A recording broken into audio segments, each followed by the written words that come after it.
The silent signs of a manipulative person and why you don't notice it. There is a type of person who doesn't raise their voice, doesn't threaten, doesn't force anything directly, and yet they can still control decisions, emotions, and even the memories of those around them. The most frightening part? You may have already met someone like this and never realized it, because the most dangerous form of manipulation doesn't look like manipulation. It looks like care, it looks like love, it looks like normality. But there is one detail almost no one notices. Why do some people leave certain relationships feeling confused, guilty, and emotionally drained, even when nothing serious happened? And the most intriguing question, what if the problem is not what was done, but what was subtly induced inside your mind? Stay with me, because the first sign is not obvious, and it may already be happening in your life right now. The invisible problem. Imagine a simple conversation. You express a feeling, something small, maybe a minor frustration. The other person smiles and says, "You're overreacting." The sentence is short, almost innocent, but something changes inside you. You start doubting your own perception. The environment remains normal. The conversation continues, but internally, you have lost something, self-trust. This is the first sign of something deeper, the silent rewriting of your emotional reality. And here is the critical point. Why do you accept someone else's version of what you feel more than your own? And why does this seem to happen more often than it should? There is a thin line between communication and psychological control, but no one teaches you how to recognize it. And maybe that is exactly what makes it so dangerous, because the most effective manipulation does not feel like aggression, it feels like help. But how does it begin? The mental trap. Every effective manipulation follows an invisible pattern. It doesn't start with control, it starts with validation. The person understands you, agrees with you, makes you feel seen, and this creates a chemical bond in the brain. Dopamine, reward, comfort. But then, slowly, something changes. Small contradictions begin to appear. "I never said that. You misunderstood. You're too sensitive." And your brain enters conflict, because it remembers one version of reality, but is being confronted with another. And here is what is crucial. When doubt appears, the brain prefers to reduce discomfort rather than seek truth. So it chooses the easiest path. Maybe I am the problem.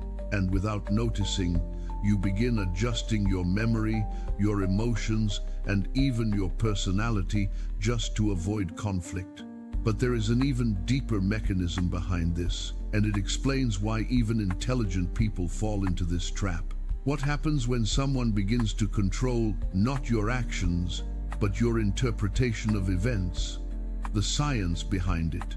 In neuroscience, there is a principle called cognitive dissonance. When two conflicting ideas exist at the same time, the brain experiences tension.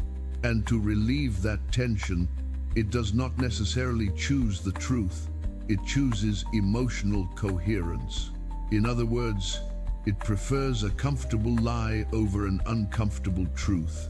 Now imagine someone exploiting this consciously or unconsciously. Repeated phrases, small reversals of blame, subtle narrative shifts. Over time, this alters your perception. And there is something even deeper. The human brain does not store memories like recordings.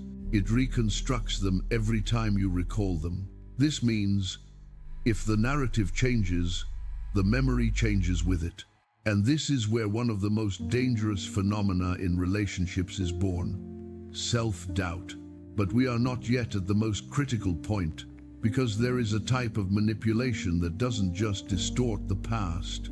It shapes your future decisions without you noticing. How does that happen? There is a silent psychological technique called intermittent reinforcement. Here is how it works. At one moment, the person gives you affection, validation, closeness. The next, distance, coldness, or confusion. This unpredictable pattern activates the brain's reward system more intensely than stability. It is the same mechanism behind addiction. The brain begins to chase the good version of the person, and without realizing it, you start tolerating the bad version. But here is the most important revelation. Manipulation doesn't work because the other person is powerful. It works because the human brain is wired to seek connection, even when it hurts.